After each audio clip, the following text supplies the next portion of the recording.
उधर पश्चिमी मीडिया का दावा है कि यूक्रेन में चल रही जंग के बीच फिनलैंड के ओलान नाम के एक द्वीप पर रूसी हमले का खतरा मंडराने लगा है। रूस से बढ़ते खतरे को देखते हुए आइलैंड पर रहने वाले लोगों ने वहां मिलिट्री बेस बनाने की मांग की है, ताकि अगर रूस की सेना हमला कर दे तो उनको मुंहतोड़ जवाब दिया जा सके। पश्चिमी मीडिया का दावा है कि रूस किसी भी दिन फिनलैंड के इस ओलान नाम के द्वीप पर धावा बोल सकता है। इसकी दो वजह हैं।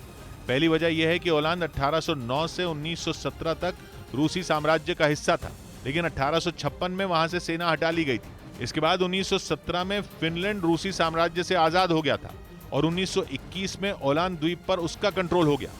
और यही वजह है कि रूस करीब 150 साल बाद एक बार फिर इस द्वीप पर कब्जा जमाने की कोशिश कर सकता है। और दावा किया जा रहा है कि ओलान द्वीप पर कब्जा जमाने के लिए पुतिन की सेना कभी कूच कर सकती है। लेकिन द्वीप पर कब्जे की सिर्फ यही एक वजह नहीं है, बल्कि पुतिन फिनलैंड के नेटो में जाने की जिद से भी नाराज है, क्योंकि फिनलैंड रूस का पड़ोसी देश है और पुतिन के कई बार धमकाने के बाद भी फिनलैंड नेटो का सदस्य बनने के लिए अड़ा है।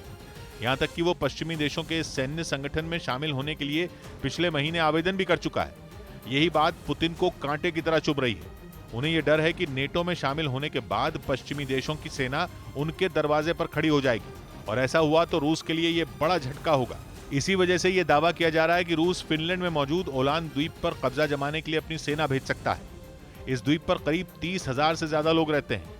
रूस से बढ़ते खतरे को देखते हुए इसी महीने के पहले हफ्ते में वहां एक सर्वे कराया गया था, जिसमें करीब 58% लोगों ने वहां मिलिट्री बेस बनाने के लिए हामी भरी थी।